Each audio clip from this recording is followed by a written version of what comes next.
Малый и средний бизнес в Коми – надежная опора региона, особенно в эпоху санкций.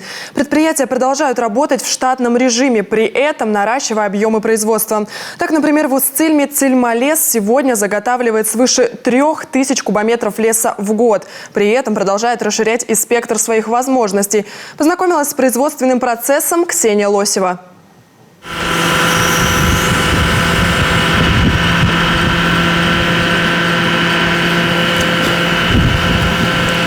На предприятии «Цильмалес» кипит работа. Каждый занят своим делом. Кто-то, как говорят здесь, сейчас на выезде, а кто-то уже принимает сырье на базе. Так, например, эта поставка с делянки, что находится аж в 80 километрах за рекой. Большую часть леса здесь освоили еще при совхозах, а новый растет медленно. К тому же по закону разрешена только санитарная вырубка. Это всего 30% от общего объема. Вот и приходится осваивать все новые площади. На предприятии настрой позитивный.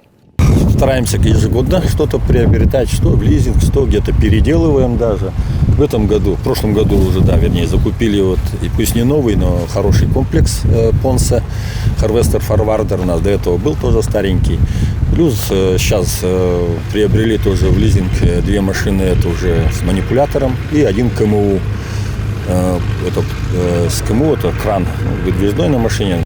В этом году «Цильмалес» отметит свой 30-летний юбилей. Впрочем, несмотря на достаточно солидный возраст, предприятие старается идти в ногу со временем. Так, например, несколько лет назад здесь появилась новая линия по выпуску пеллет. Производство древесных топливных гранул считается одним из эффективных направлений утилизации мелких древесных отходов и коры. На сегодняшний день технология позволяет полностью решать проблему переработки древесных отходов на предприятии.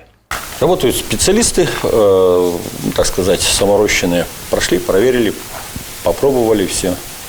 Получается, вырабатываем где-то для своего потребления только. У нас 4 котельные.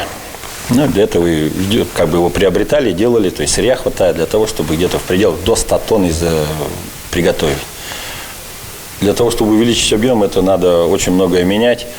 И цена будет, разумеется, выше. И там потом самое главное, столкнемся с отсутствием сырья.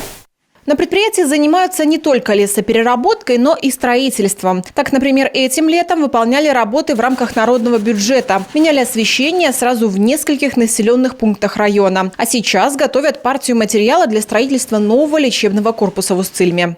Ксения Лосева, Артем Соколов, телеканал Юрган, Устцильмский район.